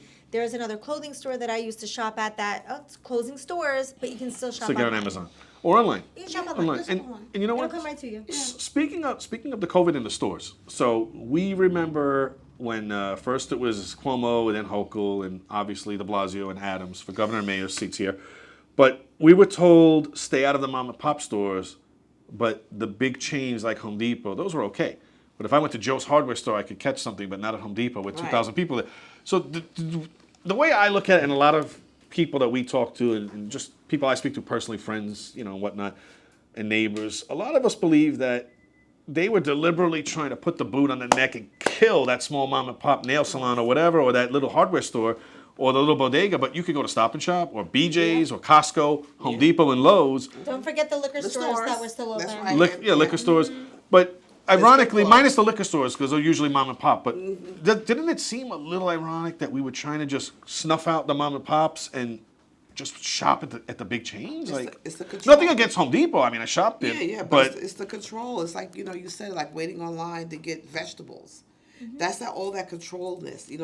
It'll be a time when we're ordering stuff from Amazon where when you get your check, that's all you're going to be able to. So it's the conditioning. Or only 2 soaps. Right. She said it, the conditioning. Conditioning. Well, right. So that's what they're So, doing. listen. So Edwinna just coined the conditioning. So they're basically grooming us, conditioning us, right, for a lack of terminology. Yeah, like hair products. Yeah, Everything. so they're basically conditioning us on what we can buy and the quantities, because we saw even during the COVID, and I used to go to BJ's in Glendale, and I remember waiting. One pack of water. That's all. Yeah, and I remember waiting. And I asked one lady one day, and I said, how long have you been waiting?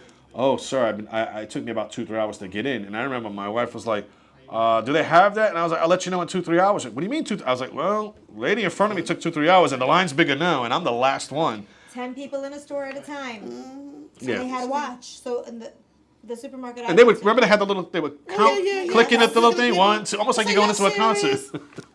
Yep, they had to count how many people in the store. But then the people who had an Instacart person, they could shop for 5 people at a time. So Yep. they would spend 2 hours in the store doing different carts for the different right. purchases that they had to shop for. Yes, So- and agree with both people. Now, touching on another hypocrisy. So the whole COVID, which obviously was terrible. Yeah. No matter how you shape it, it was just a bad deal for It was a everybody. bad Oh, yes. But- Stephen Crowder actually broke a story this morning about it. Tell us, I haven't seen it. Tell us, please. Apparently, the guy that was the New York City czar for COVID and overseeing the shutdown was having sort of parties. I won't say what type of parties, but very illicit type parties. Like adult parties? Adult parties during COVID, and would escape to hotels and such to have said parties. I'll So- send you the link from the Please. Twitter. Yeah, No, Steve very Crowder interesting. put it out So today. that reminds me of other leaders that we saw, like Newscomb Yeah, over in Newsom. Colorado. Newsome, whatever they call him, right? But another tyrant who said, don't go out and eat, don't have more than 2 people for Thanksgiving. But he's in a California. French restaurant with 50 people at a Yeah. table. That was like the Last Supper, right? Yeah, like last time. And Christie shut down a whole beach in New Jersey. Yeah. And he sat on the beach. Sat on the beach, like he did a Joe Biden, just sat there for the whole day. Which, God bless him, we should all have our own beach. Yeah. The But poor Secret let's- Service. So in New York State, the legislature gave Governor Cuomo all of the ability to do everything he thought he needed. We cannot let any one of them. It's almost like a blank check. They gave Like, them a here you blank go, check. spend what you need. Here you Exactly. go. Yeah. Do what you want.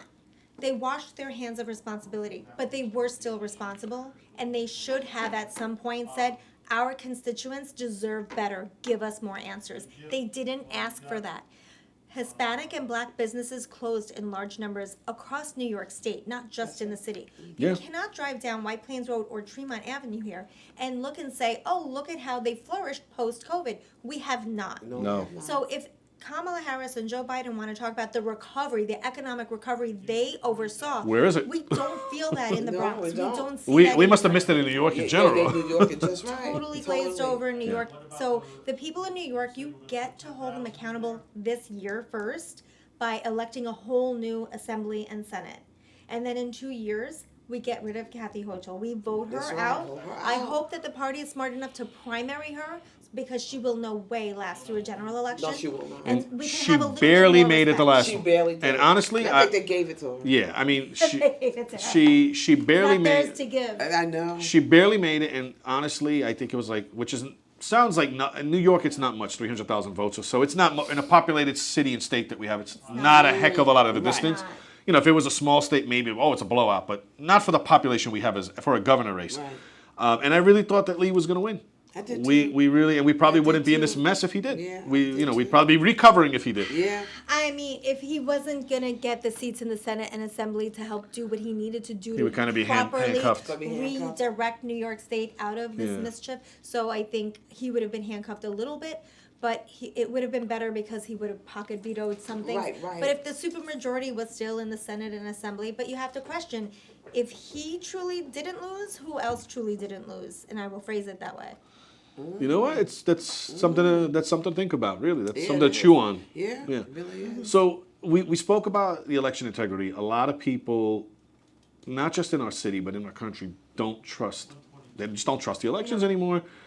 We saw something very similar happen in the last election in Brazil. Also, another republic where yes. very similar. We had tropical Trump, Bolsonaro, versus Lula, Ellie. Because you don't want to say anything. I don't want the Supreme Court coming after me over there. But you know, you see how basically, you know, Elon Musk, the world's richest man, Twitter, now it's X, has been banned in Brazil. Yes, he Yes. has. And I And I get, believe Rumble was banned. yeah, I Yeah, believe yeah, so. Rumble too. And basically, a lot of people in this country, they had a similar January 6th situation there that we saw. And unfortunately, a lot of people that I speak to there and here feel that people who've been prosecuted for those two capital incidents in both countries are getting a book thrown at them compared to drug dealers and killers and rapists and people Of who, course. you know, whether it was under the banner of Antifa or Black Lives Matter or they just went to the street to cause mayhem, they murdered, raped, pillaged, destroyed cities. And we remember that one in where, who is it, Crazy Kamala, her running mate Waltz, where Minnesota. in Minnesota, they burned down police, and the one That's reporter says, right. mostly peaceful and the whole city's on fire. Yeah. They said it was Like peaceful. mostly, minus the, Mostly you know, minus the peaceful. chaos, the carnage, Yeah. and the murder, it was Yeah, mostly it was peaceful.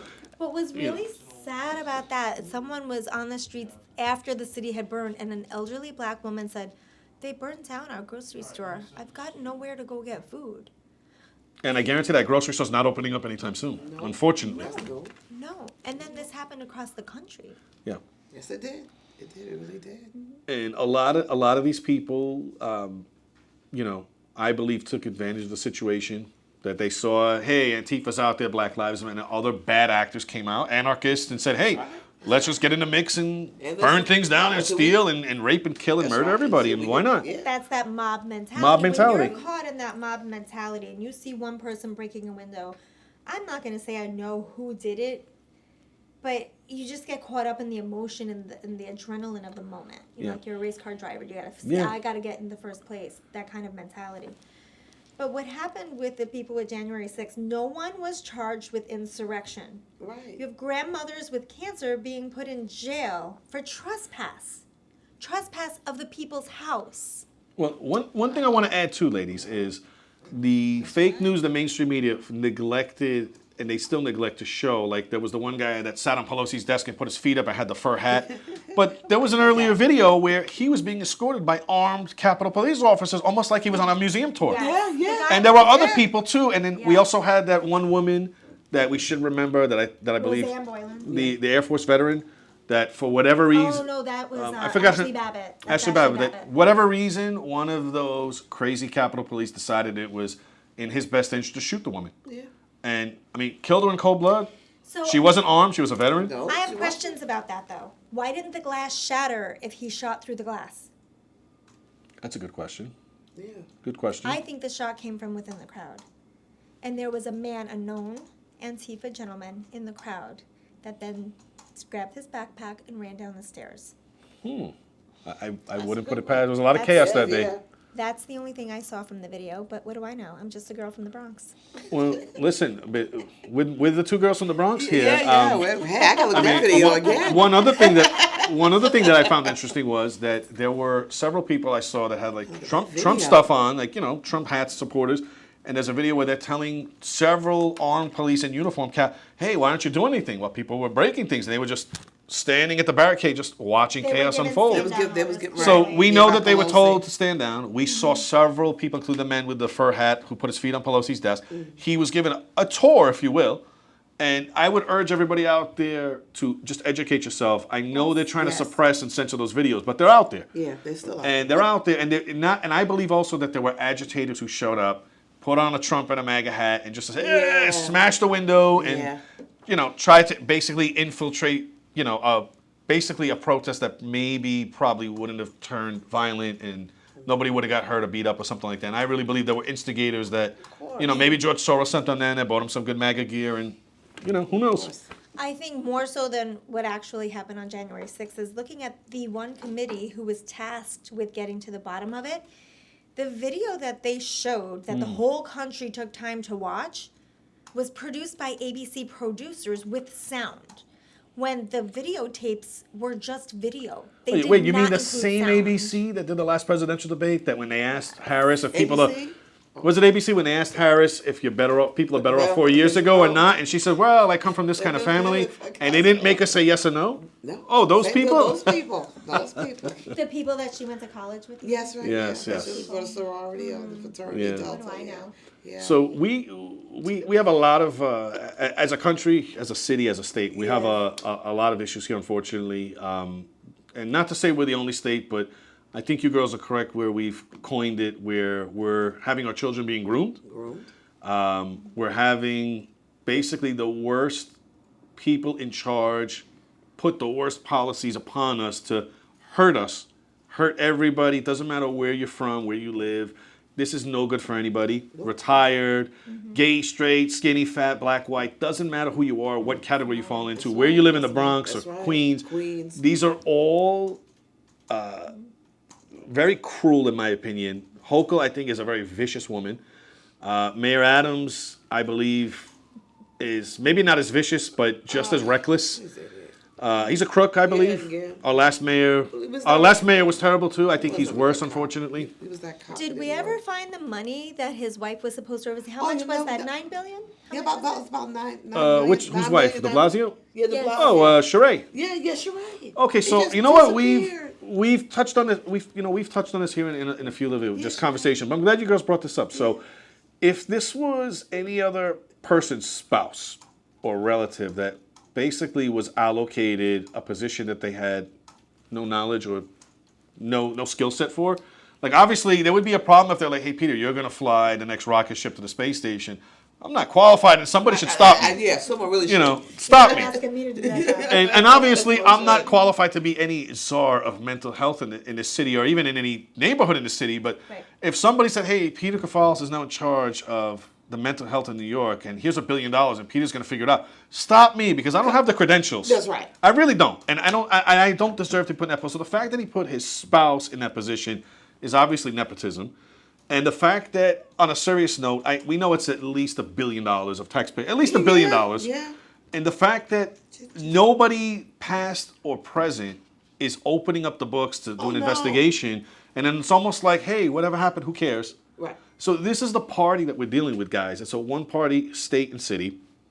And the fact that any elected official, let alone a mayor of the largest city of the country, can have his wife with no skills None. be in charge of something so critical. And also, think about this, New Yorkers. Those of us who live in the 5 boroughs. Has what Sheree, his wife, Sheree de Blasio, when she took $1 billion plus taxpayers' money, is the mental health problem on the subways, in your cities, on the streets, in your parks, anywhere, on your sidewalk, is it better or worse? What did that $1 billion plus do for us? She didn't do anything. No. But nobody's looking into where that money went. It's not It's like they don't care. It's not $1 million. Okay, $1 million, I'm not saying $1 million is chumped. It's not like $1 million was lost. $1 billion plus at least. Yeah, and they don't. And we don't have any inclination, our elected officials, to say, hey, what did that administration do with our money? They turned the page. Right. But good. We're making a lot of good coins today. We're coining things properly.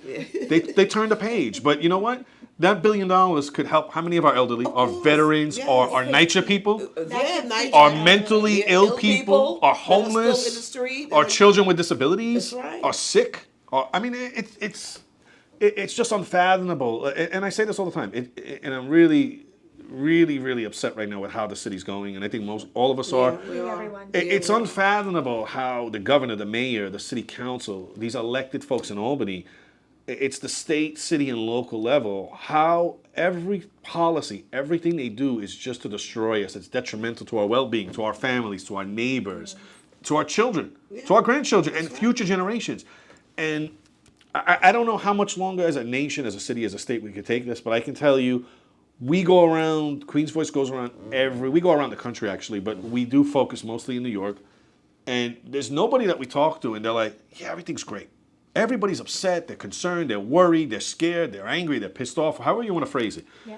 And how people allow this same party, this same group of evil, vicious people to remain in power, I just can't understand. It's almost like let's just shoot ourselves in the head and for good measure in the kneecaps. Right. It just makes no sense. So my point is to our viewers out there, you've seen what happens with a one-party city and state, and obviously you'd have to be dumb, deaf, and blind to think everything's okay and we're headed in the right direction because it's obviously not. It's obviously a fact that we're in big trouble. So what I'd like to say is to our viewers, if you can vote for Edwinna Herrera, she's running for the 34th district in the Bronx and Lower Westchester, New Rock City, or Stephanie Liggio, who's running here on the 83rd district in the Bronx. At least you owe it to yourself to look up what these women are about. That's right. And see what their ideas and values are versus who's there already, and weigh it out. What's better for you? What's better for your family? What's better for your neighbors? What's better for your coworkers? Like, you have to be pragmatic and really look at things from a grassroots movement, from the bottom up, because we're in a lot of trouble. So before I let these two brave ladies who really didn't mince their words at all, and I think they should be commended for coming out here. No, really, and the fact that they haven't been covered more and they have so much great stuff to say and they're very smart and they're very informed. It just baffles me something how people like you don't, and it's not just you girls. A lot of people are being deliberately not covered. That's right. And that's why we wanted to come up here to the Bronx today and cover these gals. And it's not just them, and there's countless others that we could probably put a bunch of names on this sheet, and I'd probably have to spend 3 weeks just interviewing everybody to just even cover them. But look up these two ladies, and before we let you guys go, is there any way or any way people can volunteer or donate or help you guys out, pick up a yard sign, something like it, buy a hat or a shirt, and also besides websites, any events coming up that you girls are going to be part of that you'd like to invite your constituents to come down to? You can start. Well, the spotlight's on you. Right? Well, I'm having here in Parkchester at Archer's Bar and Grill a smoke, cigar, and scotch night. Fun. And just to So come by if you're 21 and over with ID. 21 and over, ID. Well, you don't need ID. That's the way this city's Just going. tell people you're going to vote. Yeah, you'll be just fine. Tell them Adam sent you. Yeah, and what we're doing, I want to, like you said, we don't get any money. We have to really use like grassroots. So we'd like for you to donate to my campaign. It's Herrera for New York. And we'll be there tonight from 7 to 10. I have a great lineup. I have Kenny, who is coming, a comedian. And he's going to, make us laugh. Because we need to laugh in these times. A little laugh, a little bit of what's going on. And the 34th district is something I'm new to, but I'm not new to the life and the livelihood and my money and the quality of life and common sense issues. Those are the things that I could represent while I'm here in the 34th. It's just time for us to stand up. So I'm gonna be there. We're gonna tell some jokes. I don't drink, but the people that are there, they might want to drink whatever. Don't drink too much. And don't drive. Whatever. Take an Uber. Yeah, and some other things are coming up, but I'll keep you guys posted and follow me on Instagram because I'm new to this Instagram thing. Okay. Because us older folks, we kind of got to figure it out a little bit. Listen, you guys will get it. You get it. I have help. I have a team. And let me ask you this: on your website, any future events will all be listed there and stuff like that? Yeah, the future events will be there, and all my pictures and all those good things, and just tap into what I'm saying. And I'm really for the people. I'm a servant. I served New York City for 22 years as a traffic agent, tow operator for this city. So all I know is to be a servant. And I know what it is to serve New York because I've been here all my life. So that's what it's about. And you're looking to serve more. And I want to serve more. Give it to me. Come on now. Listen, we said, what do you have to give the woman a chance? What do you have to lose? What you got to lose? They say that charity starts at home, and this is the only home I know. So let's do it together. We're unstoppable if we do it together. So Well said.